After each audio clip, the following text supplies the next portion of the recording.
Hi guys, hello there, good evening and welcome to Opposing Views. My name is Emefa Adeti and tonight I have two of my very good friends joining me to have conversations on most of the things that have been happening in the news. By now, you know the biggest one. Alan Kyerematen resigns from the NPP, Martyrs are rising. When we have time, we'll go into that conversation about Oliver alleging that the Minister for National Security tried to induce him with a certain amount of money. However, the minister is in court suing for defamation. We'll look into that as well. We have time, look into more other news that have been breaking. But today, the big one, what are the consequences really? Is it looking good for Alan if he happens to go? Well, he said he's going as an independent candidate. Would it affect the NPP in any way? If we have time, we'd have somebody from his camp to, come and break down a few things, especially because the NPP also has been speaking now, and we'll get to understand a lot of things. Let's see, does it have any impact also on the NDC at all, in any way? This evening, I'm joined by Clinton Banin Balfour. We'll have to call him BBC.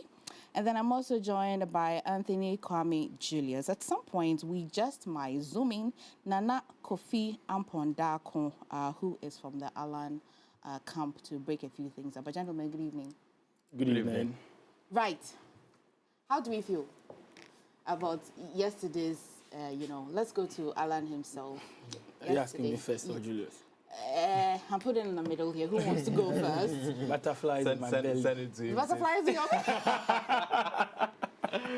Maybe you should go to him first. That is because there are butterflies in my belly. Okay, there are butterflies in your... That's like you're in love. Do you know that? Well, we are all in love. Okay, I mean, tell me, it will be just prudent to go with you. How do you feel? Did it come as shocking to you, or just a confirmation of what you knew already? It didn't come in as a surprise or a shocking to me, but it was least expected given the conversations that supposedly had gone on behind the doors regarding the decision. You know, this is not the first time Alan is concluding on this particular decision out of how painful or how uncomfortable he feels about certain decisions that party leadership has taken. But I stand to also have a lot of disappointment in the decision as well, because I feel as an individual who for a number of times you've openly said that you are part of the founding fathers of the party. At least it means the party is deep within you, and as such, when such issues come up, it is expected that you follow due diligence and protocol to find ways to resolve it as a democratic man. It's also much more of a pain in the ass to the party as well, because he's a party member, and you clearly know that we have people who really like him so much. Myself, I like him so much. I like his personality and the way he goes about with his political life. And so if such a person is walking away or exiting the party, it tells you that he's taking a number of people who are also his loyalists outside. And there's numbers that wins an election. And so it's something that the party should really look at. If he is so firm and then he still stands by his decision. I say this because he left earlier, and then certain conversations went on. 6 months into elections, he resumed back to post and started working for the party. And so he's not far from reach if he decides to take that particular decision. But I think his reasons and excuses for taking the decision to a point from where I sit, I feel is a bit minute that could have been handled from his point. He could have done it after the 4th November election. At least for that, you would have had a reason to say you were robbed, you were rigged, you didn't like how processes went. Because I was on the same TV station with my senior colleague, Courage, and then he was so sure, given figures that it's 0.4% people that went to vote at the Superdelegate Congress, and they're expecting the grassroots data for them at the 4th November elections. And so they were so sure that they were going to win the November 4th election. This morning, his interview he has now moved from the Superdelegates percentage to a nationalistic point of view in an electioneering process. Is that, and now if you look at the party stance, the people who are going to vote at the November 4th is a minute number comparatively to the the nationalistic point of view or the number of people that would be voting in the main election, it tells you that at any point in time, he has a bit of an issue if it doesn't favor him.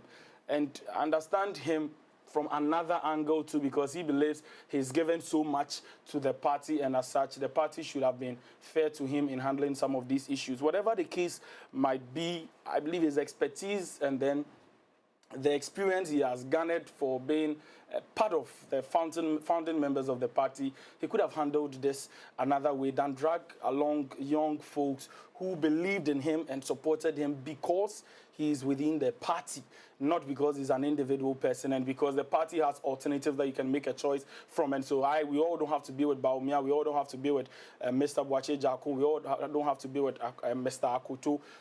Some of us might want to be with Alan, but not because of his independency as a person, but then because he's part of the party. And as such, we gave it to him. And so now, the way he's going, it looks like the young folks who came all out, argued on platforms, engaged within the same context as a party, would now find themselves wanting because they cannot join you on an independent run. And then some of the points he's also given on reasons why he had taken that particular decision at a point I feel it doesn't hold in our political landscape, because you can't tell me you want to run for president as an independent candidate and you would want to work with both ends of governance from the NPP and NDC. That is where you're appointing people that you'll be appointing will be coming from. So it means that if someone is an NDC member and you appoint a person as a Minister of Information, or someone is an NPP member, you appoint a person as a designate for the Education Ministry, this individual will be working for you, but would owe an allegiance to the party because the person was voted into power on the ticket of the party.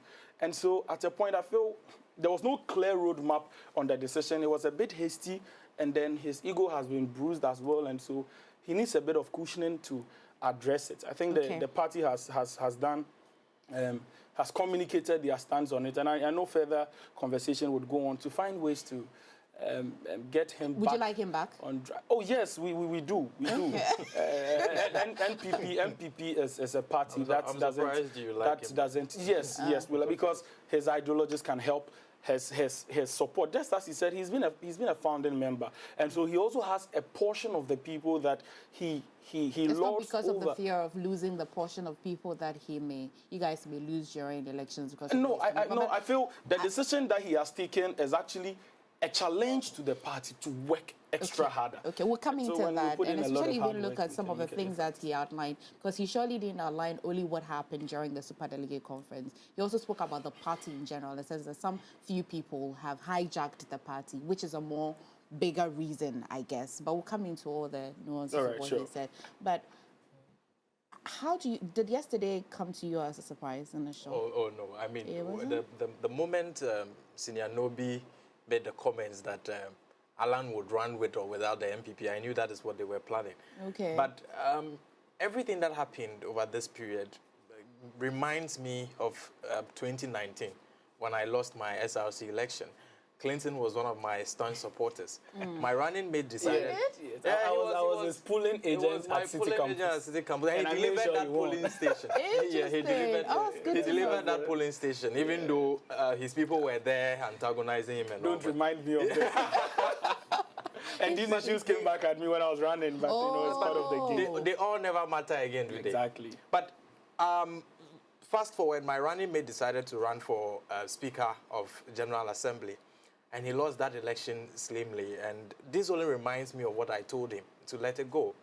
That the founders instituted a democracy and not a meritocracy. That I believe so much that if it was about meritocracy, we should have just handed the speakership to him. Yeah. And I feel that Mr. Alan Kyerematen needs to have that realization. I mean, it's surprising to me that throughout his journey, that has not dawned on him up till now. If the founders had instituted a meritocracy, we wouldn't even have to go to the polls. His posture seems as though I merit this. Hand it to me. And that is not what we practice over here. But I don't agree to that. What don't you agree with? A democracy means you campaign on the merits you think you have, but the people have to make the choice on what they think is meritorious. Alan Kyerematen feels that he should tell the larger people, this is meritorious and that ends it, that I have worked. Because if you listen to his speech, I want to pick key highlights from it. That the things I have done for this party over this period were not appreciated. This is a person who feels merit. He said Yes, this, so let me add it up to it.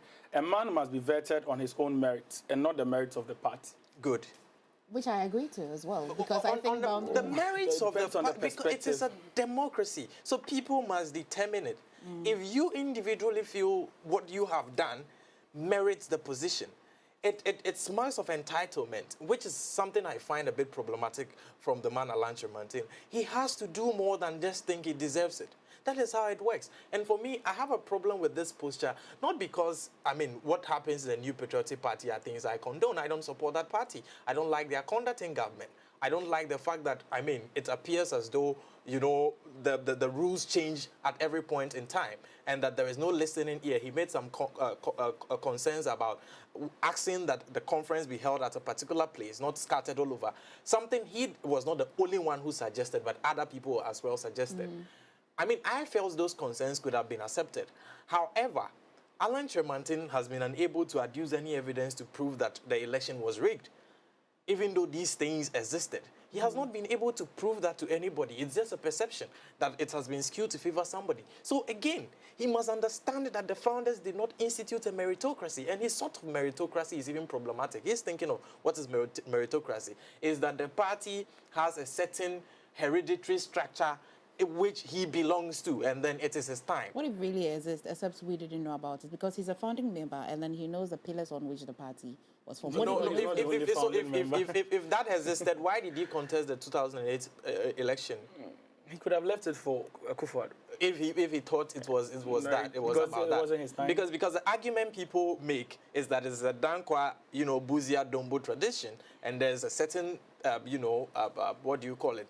A perspective that Kufuor represented the Buzia tradition and that Nanado. So why didn't he leave it for Nanado? Then why did he contest him? He almost took it away from him. That election was going to run off. So there is no such thing. And Mr. Kyerematen knows this more than anybody. I do not like entitlement attitude.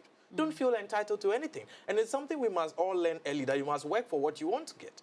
You can't feel entitled to getting it. And I don't think that this behavior, and I've always likened him to the neighborhood kid who has the ball that all of us plays, and then when the game is not going into his favor, he takes the ball and says he's going home. That attitude should not be tolerated in any political party at all. And that is what Mr. Kyerematen is doing. And Mr. Kyerematen suddenly wants us to see him as the person who has the interest of Ghana at heart, who can suddenly metamorphose things in this country. You were a part of a government who for 6 years, I said you have committed atrocities.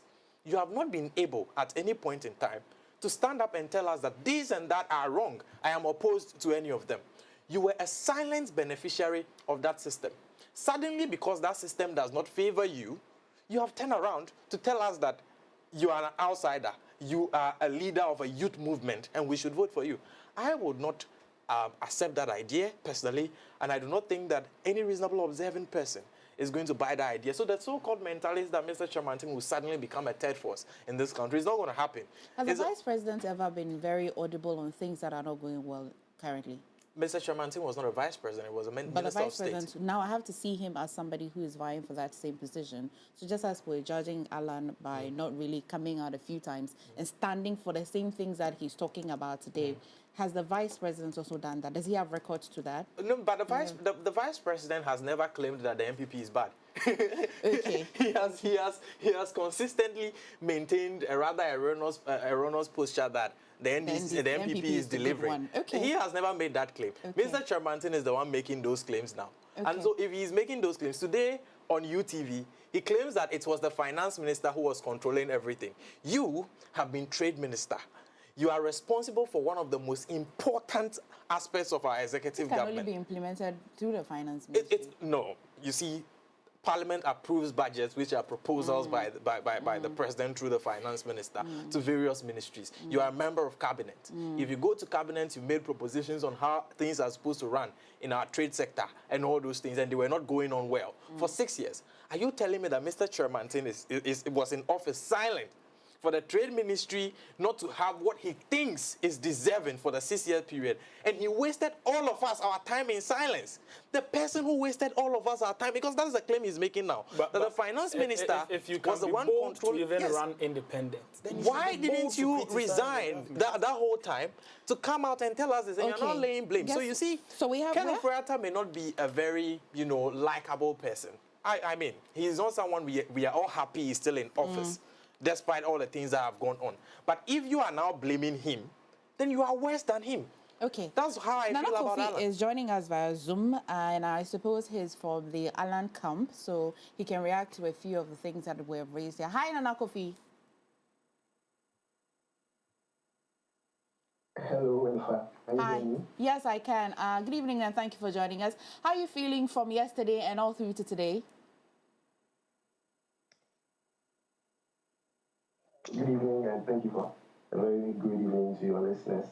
Right. And two of my very good friends were together at the University of Ghana. We all helped to champion students' interests who are in the very studios today. So let me greet them, Anthony and Clinton. I'm very happy to be meeting them on this platform.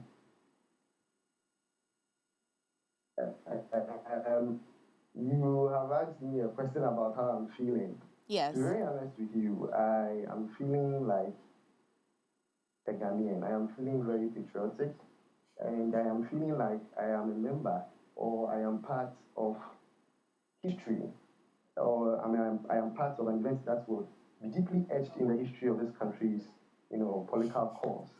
Mr. Alan Kyerematen yesterday made a very bold statement. Mr. Alan Kyerematen yesterday made his very bold decision known to the world.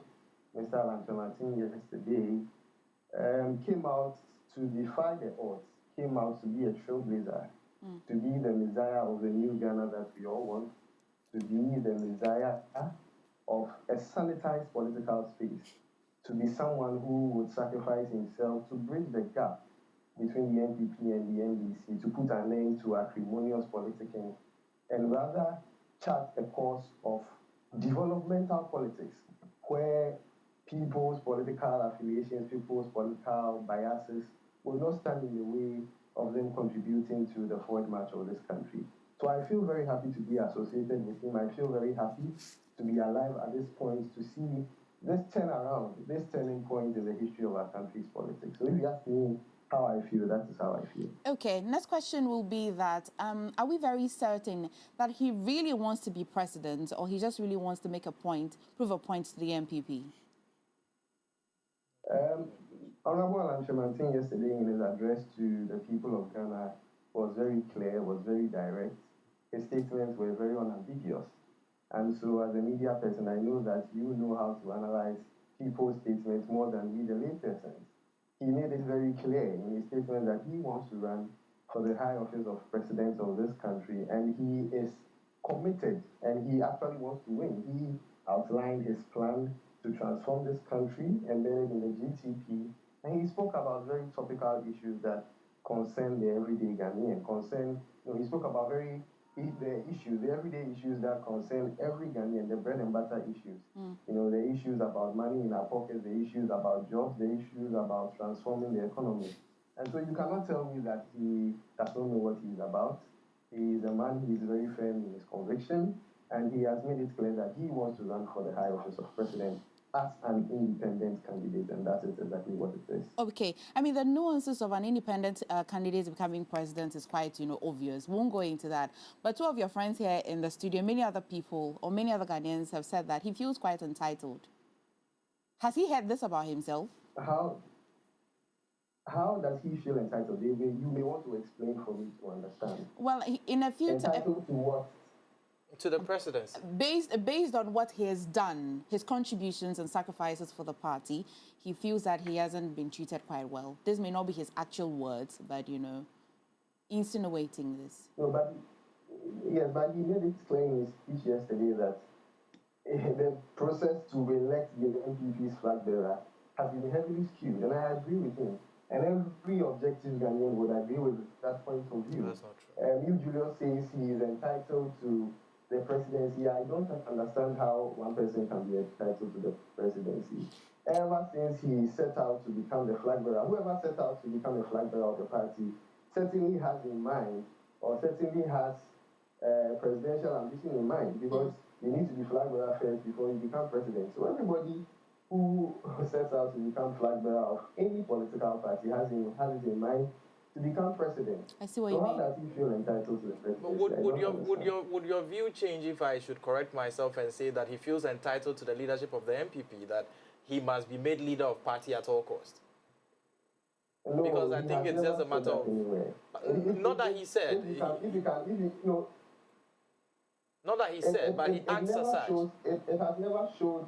It has never showed in his demeanor or in his communication anywhere that he feels entitled to become the leader of the party. So, but this morning he passed a comment that when the election went on runoff, he sacrificed himself for Nanado to run. It won't be the first time. Yes, and once he has done that, Clinton, I'm listening. Clinton, that's the case. That is the case. Yes, so we are not expecting him to outwardly state that he's entitled, but the statement with which he makes determines that he's actually entitled to that. And in any but did case, he sacrifice or not? He said he did. Everybody must show what they so he's not proven. You cannot say that. Your sacrifice cannot take away the process of the ballot. Hi, Nana Kofi, The make ballot your must point. still happen. Hello? Okay. You know, Make the point, yes. Hello? Yes. Honorable Alan Kyerematen's communication has never suggested in any way or in any form that he is entitled to the leadership of the party. Let's withdraw that statement. He sought to communicate. Okay. Yeah, so please, if you can withdraw that. That's withdrawn. Let's hear what he sought to communicate. What he sought to communicate yesterday and today was his involvement in the formation of the party and how instrumental he has been to the party's involvement even up until this point, and how instrumental he has been to President Akufo-Addo's ascension to the throne of presidency. And for that matter, guys, I moderate this. Yes, guys, please. I moderate Yes, this. Nana Kofi, speak to me. This morning, I also followed the interview we are all talking about. He explained that the election could have gone on a runoff, and he decided that for the sake of party unity, he would allow President Akufo-Addo to contest. And indeed, nobody knows what would have happened. But how does a runoff suggest that unity will not be? In 2008, Yeah. based on the prevailing circumstances and the kind of things that people were saying and the kind of things that people were doing, he decided, and he saw it wise upon consultation, to pull back from the election and allow President Akufo-Addo to contest for the unity of the party. And for that matter, he should become leader of party. The acrimony and the vilification would have sunk deeper. Even afterwards, he left the party. You know, you read Daruche's report. Yes, he left the party. Okay. Oh, no. Clinton, this is not fair. This is not fair, actually. You guys, I moderate this. Please make the point. And so he explained that the acrimony, the vilification, the intimidation, the persecution of his followers and his supporters and his enthusiasts would have sunk deeper, would have gone on an unprecedented low if he decided to contest that election. So he decided to pull out for the sake of unity and also for the safety of his followers. And so it is not about being entitled.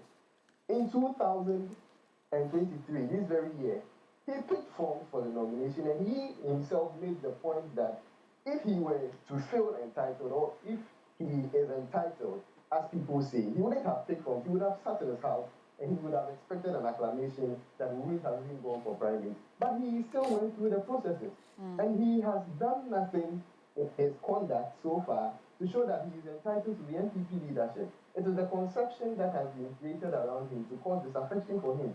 But that is actually never the case. He has never done anything like that. He campaigns like everybody does. He goes to see the influential people in the constituencies like everybody does. And he does everything a candidate will do. And so I don't know why people are saying he is feeling entitled. Okay, Nana Kofi, hang in there. We'll go for a quick break. When we come back, the NPP has been responding, especially to the intimidation and how disappointed they feel, and also say that it will not affect them in any way. And so they should remain resilient. Guys, we'll be back shortly.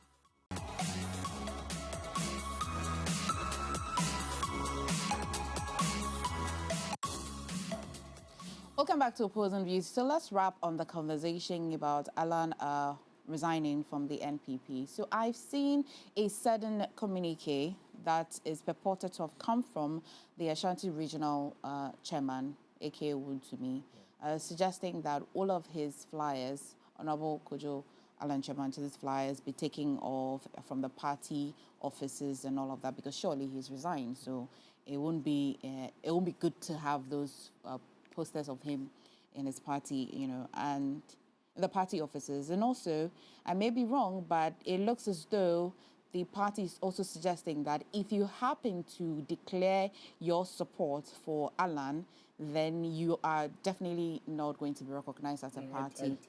I totally disagree, because Chairman Wuntumi... Give me a minute. Nana Kofi, are you there? I'm here, I'm listening. Okay, Nana Kofi, please give me, what are some of the matters that have been arising today, particularly, that post the conference yesterday, post the press briefing yesterday? What's been happening today that is shocking or not shocking to you and the camp? We have noted the NPP's response to Honorable Alan Kyerematen's address to the country yesterday. And I must say that it's been the most lethargic and sluggish press conference I have ever witnessed to come from the NPP's outfit. All is certainly not well with the NPP. And if you would recall, in the Bible, there's this story about a woman who touched the hem of Jesus Christ's garment. And the Bible says as soon as she touched the hem, Jesus Christ felt it and turned and said to his disciples that he feels that something has left him. That is exactly how the NPP is looking like today. And it was evident. It was written all over the press conference that was organized. They feel that a very important component of the party has left them. A very important catalyst to the party's forward march has left them. But that is besides the point. We have followed and we have taken notes of all the directives. We cannot disagree in any way or in any form, because if the person is saying that he is now not a member of the party, he has now resigned from the party. Of course, everybody who holds himself up to support that person, of course, will not be supporting the cause of the party in every right sense. And so we agree with them. We agree with them. Okay, so you're not in any way surprised at all? The memo... No. Okay. We are not surprised at all. Okay. What we are expecting is that they would buy a lot of printers, because they are going to print a whole lot of suspension letters. Okay. They should procure the services of a lot of secretaries, because they're going to do a lot of time. Guys, help me here. When you go independent, would you have to pick a vice president? Of course. Have you planned on your vice president already? Even if we have, I would not communicate any of that. Okay. But as the days unfold, as the days go by and as events unfold, we will all see what will happen in this country. Okay. Nana Kofi, thank you so much for joining us. I don't know if there's anything about the Alan camp you want to say again, but I guess we may have exhausted all the questions that I wanted to ask you. So okay, I would want to invite Julius and Clinton to all join the movement for change. Confidence. It is a movement. Before he goes, I wanted to pass a comment on something he said. Actually, you can stay on till we really wrap with the Alan conversation. So you were saying something. He said something that... It is a movement seeking to turn around the fortunes of this country.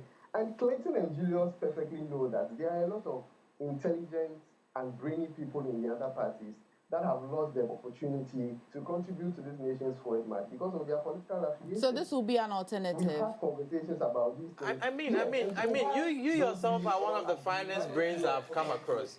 But it surprises me that you cannot notice that Mr. Kyerematen's conduct smacks of a person who keeps quiet in the system. He's on an appointment list. That is rotten. You guys, are you aware that I'm the moderator benefits here? from that system and suddenly calls that system bad. He's on an appointment We don't list. do it that way. But before he something goes... is bad, you No, say no, stay on. Stay on so that you can. He passed the comment that... You wouldn't want to be mischievous with it. No, there is no mischief. There is no mischief. Alan made comments today on UTV which suggested that he agreed with the larger mass of the country as far back as 6 years ago that Finance Minister Ken Ofori-Atta was not taking us on a positive tangent. Why didn't he say it? Anytime. No, he said it was the finance minister who was taking all the wrong decisions. And he, Alan Kyerematen, is not responsible for the things that have gone wrong. Why didn't he ever say it then? Why is he now saying it? Can I come in? I find it Okay, he's heard you. He's heard the question that you've asked him. That he's now saying those things. Okay.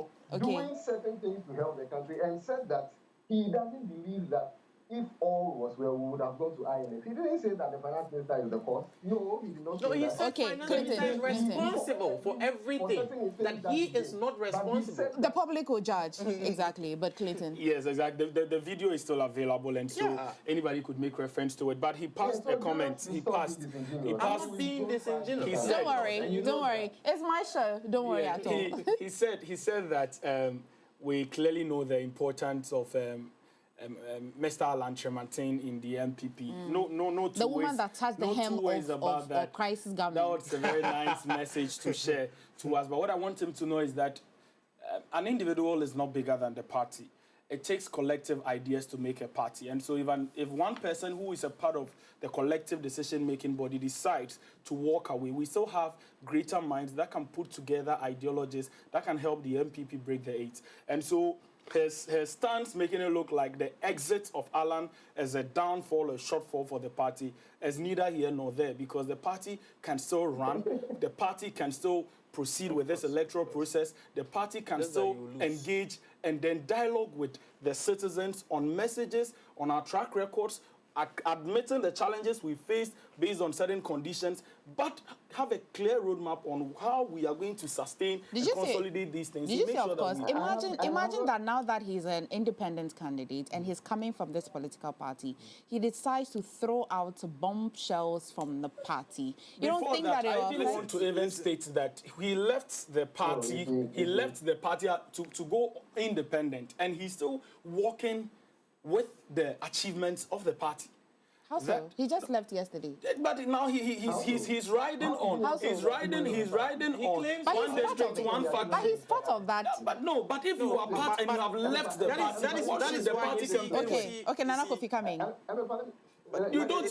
You've left me out of the conversation. Really, but you always have your time. You've always had your time. So the point I want to make here is that if you have exited and you think you should be judged on your own merits, it is best that you tell us that for these past years that you've existed in our political landscape, what are your individual achievements as a, because now you're running independent. You want to run on the vision of the president, who is the leader of the NPP. Okay. But you do not want to align with the ideologies and ideals of the party. Okay. The time will be for Anthony now. I want Nana Kofi to go, so I want him to wrap, then you put it together. Right. Okay. Nana Kofi, land on this one, Salego. Let's face the facts. Let's face the facts. If somebody is appointed to be minister, the person carries his own vision to the ministry. President Akufo-Addo won the election to become president and is implementing his own vision he has for the country. 1D, 1F, and all the other successes that were chalked as the Ministry of Trade and Industry were the visions of Honorable Alan Kyerematen. Just let's look at this. False. Okay, now you lost me. That's false. Now you lost me. How can you pass this comment? Not that policy was unsuccessful, but it is false that it is his vision. It was President Nana Akufo-Addo who went across this country promising people that he would do one district. And now you say because you were designated for the ministry, it is your policy. And do you know what? No, maybe he didn't want to go ahead of the president. Do you know what is disingenuous? Maybe he was paying respect to the president. You don't tell us it's your policy. It is totally wrong for you to state that. What if it is? Come on. With how can you say it is? It is mine. Anthony, so what if it is? It could be, right? It is yours. When it is not good, it is not his. This conduct must be repudiated. Okay, guys, people, you're attacking Nana Kofi. I don't like that. It's just like blaming. I don't agree. No. It's not the protesters issue and applauding Dampai. And the IMF was even a failure. IMF is not his doing. It is Finance Minister Ken Ofori-Atta. All the other failures of Akufo-Addo, he is not part. But the success of the 1D1F is this. Let him make the point. This is a character which should not be anywhere near the presidency of Ghana. Ghanaian, you beware. Efo Kwame. What is this? Kwame. Land, because I don't want to lose you on my Zoom. The network is breaking. So please go on. Okay. Oh no. It's because people attacked him. No, but it is very dishonest for anybody to be making these. Okay, but what if it is? I'm not a fan. Have you thought about it? No, listen. What if? Listen. He cannot say that. The reason why he cannot say that is that the presidency of this republic can only be embodied by only one person. President Akufo-Addo embodied that. It was he who ran to Ghanaians, told all the lies, and became president. And so he embodied it. Okay. And then you worked with him. Okay, you worked with him. You claimed all the things that were going wrong with the party. You are now opposed to. Okay, you claim that you were given, and even in his statement, he mentioned meager budgets for trade ministry and all those things. He at no point in time had cause to complain that these ideas that I have, this president is not supporting them, that I want to quit and I'll run independent. He remained in that system, believing that system he called undemocratic will some way, somehow elect. Can I land now that I'm on it? Please, let me just land so that the conversation makes some sense. Believing that system would elect him to become leader of party and for him to eventually contest the presidency of this republic. Then some way, somehow, that system did not favor him. And then he begins to realize everything that is wrong with the party. I think you've made the point. Claiming that for all the things he perceives as achievements of the party, it's their season. No, listen. We should give him the room to run the it's the Alan season, guys. You know that it is Alan season, and it will not be fair that we give them time to. And his conduct as president, but to the extent that Alan Kyerematen wants to paint himself as saint when things are perceivably good, but he is not part. When things are bad. Nana Kofi, please go on. Please go on. We should not be near the president. You've made that point. Nana Kofi, wrap on it. You see, let me start from where Julius just ended. In the wake of all these conversations, Honorable Alan Kyerematen was bold to come and explain why the government is going to IMF. He was bold to argue on behalf of the NPP. Something he talked about on YouTube today and said that the finance minister who was at the helm of that has not even had the temerity to come and stand in front of Ghanaians and give reasons and give assurances and give hope. Oh yeah, he spoke on the IMF. Stop talking about that. Alan? Yes, he spoke on it. He justified it. Okay. In 2016, when the NPP was campaigning to be elected to govern this country, every political party does that. There is a document called a manifesto that is prepared that outlines the party's ideals, objectives, and vision for the country. And in that manifesto, in the course of the preparation of that manifesto, there are committees that are set up on various political issues in the country, and people are put in charge of those committees. In 2016, Honorable Alan Kyerematen was the chairman for the Trade and Industry Committee in the NPP's manifesto. Okay. And Dr. Baumia was the chairman of the Finance and Economic Affairs Committee. And all those who were chairpersons of committees were appointed as ministers subsequently in 2017. And so everything that has got to do with trade and industry from 2017 up until this point has been the brainchild of Honorable Alan Kyerematen. And we have to give him that credit. That's interesting. What is wrong if it is? It is different when he is not part of the process before 2017. Then you can make difference. But when he is actively involved, and he was actually the chairman of the Trade Committee, the Trade and Industry Committee, Manifesto Committee, you cannot be making those claims. Okay, I understand, but I guess what these gentlemen are also saying is that when you sign up to be part of a particular government, your ideas are not exclusive or they not become your trademark. They then become part of the government's trademark, say the president, and he's the one who embodies it. So at the moment when you now come to claim the credits, there will be a slang word in Ghana here that will say then you're a snitch kind of. He was running his own system of governance. Okay. It's good. It's mine. If it is bad, it's for Reata. Anyway, I look forward to the big announcement for the vice president. I would forever say that without Honorable Alan Kyerematen, Ghana would have never had one district, one factory. Okay, that's nice to know. Where are even the factories? That's nice to know. Where even are the factories? There are some factories, be guided. There are some factories. He should tell us. Where are the factories? What are their outputs? What is their productivity? So please, let's be fair and let's be honest. Nana Kofi, I'm with you. I'm very much with you. We look forward to the developments. The developments from yesterday until today. We really look forward to that. I look forward to the announcement of the vice presidency as well and see how it goes. And really, the mechanisms you guys are going to put in place should you become president because of the way our political landscape is. We look forward to all of that. And I look forward to having more conversations with you, okay? We congratulate him on his appointment. He's not been appointed. hasn't been appointed. As Minister of He has not been appointed. No doubt. all the best. Nana Kofi, have a good one, okay? Okay. All the best being Okay. the minister of 20,000 votes There is no doubt in the that election. before 7th December 2024, majority of Ghanaians would have a change of mind and will be made to come and accept that Okay. if we really want to harness the full potential of human beings in this country, we need to elect Honorable Alan Kyerematen as president. So that Thank you. And I regardless of your political affiliation, Yeah. your tribal affiliation, your religious affiliation, every Ghanaian is going to be given an opportunity to Thank make you. a difference. Thank and you. that is what it stands Thank for. you. And Thank you, that is Nana what the Kofi. movement of change stands for. Thank you. Thank you. What does this mean to the NDC? The NDC, I don't think. What do you think? How does it contribute? How does it minus? What does it multiply? So here's the point. When it comes to the NDC, I would start from the fact that it is an established political party as compared to Mr. Kyerematen, who suddenly declared that he's running. He doesn't have institutions as various constituencies. Elections are more about mobilization. You may have marketed yourself to people over a period, but you need those people to be converted to votes. That will count on the day. The NDC as a political party has actively done that in this registration period. Alan is now going to join. By the time Alan will be able to mobilize people to convert his so-called perceived... Not to even cut you, I think the NDC has also experienced a similar act. I was coming to that. I'm starting on that base. So on the base of the mobilization point, he doesn't have it. So the NDC would trump him on any day. They have the best of records. But when it comes to the fact that, unlike the NPP, the NDC has dealt with those breakaways in this Fourth Republic and moved on unscathed. So him breaking away from the other party would not touch him. Then thirdly, the message that Alan is preaching is out of touch with the people he thinks he's preaching it to. Alan believes that that craving for a third force is something he can leverage and use in pursuit of his vendetta against the New Patriotic Party.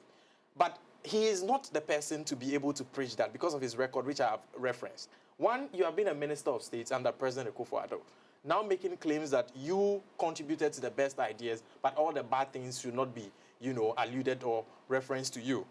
But the people are discerning. If for 6 years you have not been able to say that, he cannot attract that base of people who are craving for a third force the way he's thinking. Why do I feel like you guys are excited? Because they have constantly said that if they bring Bawumia, then it's an easy win for them as the NDC. But if it is Alan, it's going to be difficult.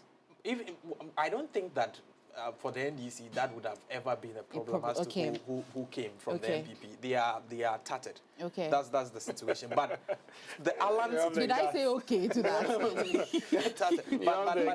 the Alan situation... You see, I am very much opposed to Alan. Not necessarily because I like Bawumia. I mean, anyone who listens to me knows that Bawumia is not someone I favor.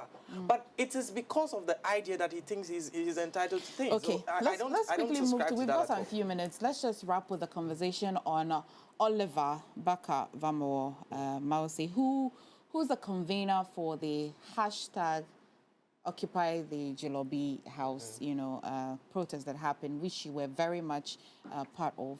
During the 3-day period, one of the days he alleges that the Minister for National Security tried to induce him last year, 2021, to stop him from his numerous protests against the government or against some of the policies in this country. Now, the ministry actually dared him because he assessed that he has a recording. He gave three separate accounts of when and how they met, one with the minister himself, one with the minister and the Minister for Finance, and then the other with the Fix the Country movement people with the cabinet or people in government trying to set up a committee for them. But let's focus on him and the amount of money. Was it for $1 million? I think, from the, yes. And now the minister himself, apart from the ministry daring that he releases the video, the minister himself is suing for defamation. On the issue, there's only one point I would want to make, that justification is the defense available to him if he's able to justify the comments he makes, which means he must be able to adduce evidence of the recording that he claims he has. That would end the matter. I honestly hope that Oliver has the recording. The reason why I honestly hope that Oliver has the recording is that Oliver is someone who has suffered, sort of a witch hunt from this government. He has been persecuted simply for demanding that you have been an unaccountable government, you have not served the interests of the people. They persecuted him throughout. And if he's making these allegations that he has been invited, I do not doubt the likelihood that he has been.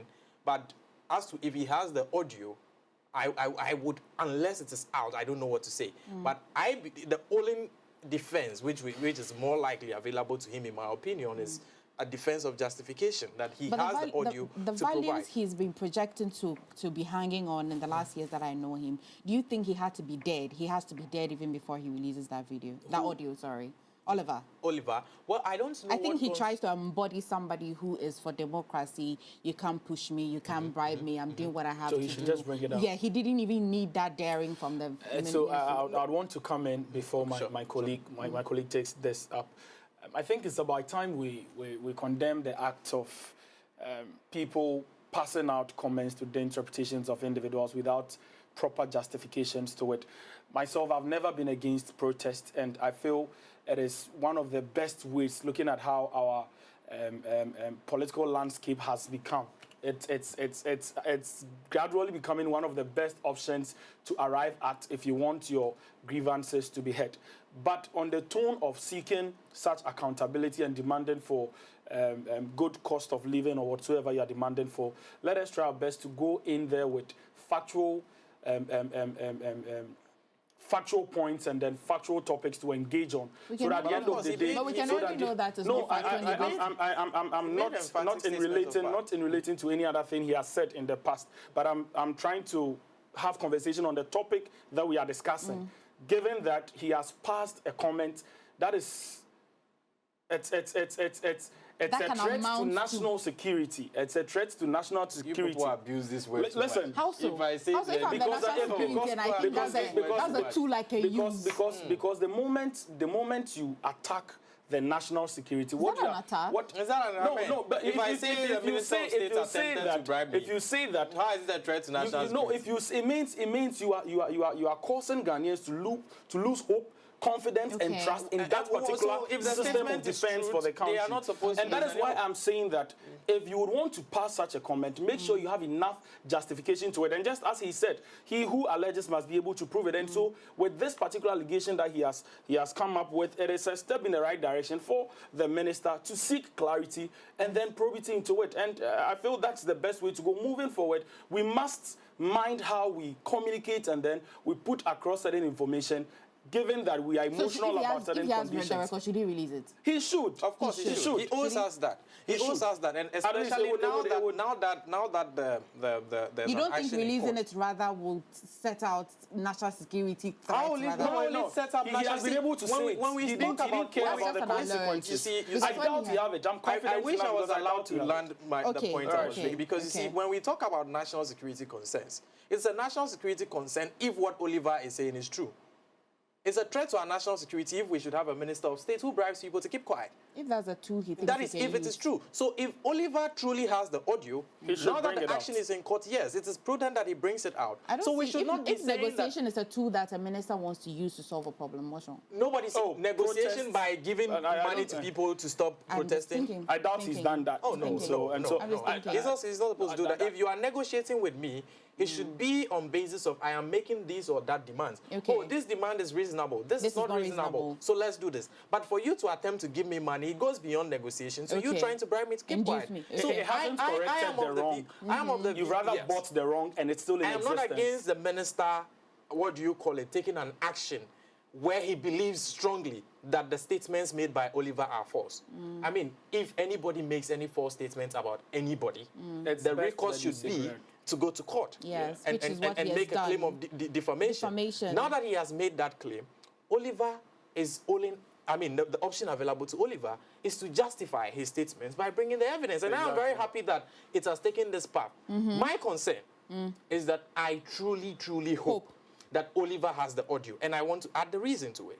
The reason is that the credibility of the movement, which has been built, especially the recent events, Occupy Jilobi House and all that, being one of the conveners and the leaders of that movement, we would need that credibility as much as possible to be able to hold citizens together, to hold government accountable. Should it happen that Oliver does not have that audio, credibility will be thrown away. And so I really hope, I sincerely hope that he has that audio and he is able to justify the comments he made. It would end everything. I sincerely for 10 pray that million Ghana cedis defamation. For 10 million Ghana cedis defamation. I hope that he really has this audio, and then the court may just confirm. I have the balls to say it. But gentlemen, if he has the balls to say it, he has it. BBC, thank you for coming. I pray he has it. Kwame, thank you for coming. Okay. Yeah.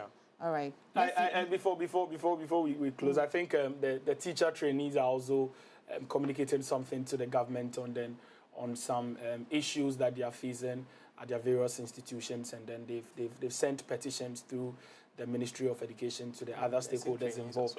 The nursing training allowances is also at stake. And then as a student leader, anytime I have this platform, I like to use it to amplify some of these voices to help us find lasting solutions to them, especially with the nursing allowances and others. Because it was restored. At least it's better than not thinking that you have an allowance to receive. And the government. I support him completely. On graduate students have not received research, what do you call it, bursaries, for 2 years. Today, I was with Claudius, the UG chapter president, on Radio Universe, and he has been lamenting this. To think that this is happening at a time where Sarah Adwa Safo was on Get Fund scholarship is unthinkable. So please, I'll look into it and we'll have this those who are responsible for it. It is very, very unfair. I haven't looked into it. Gentlemen, it's a fact. Thank you. It's a fact. Julius is a diabolic guy. They constantly describe you as diabolic. Is this true? I am not diabolic. I just guys, thank you for watching Opposing Views. See you next week.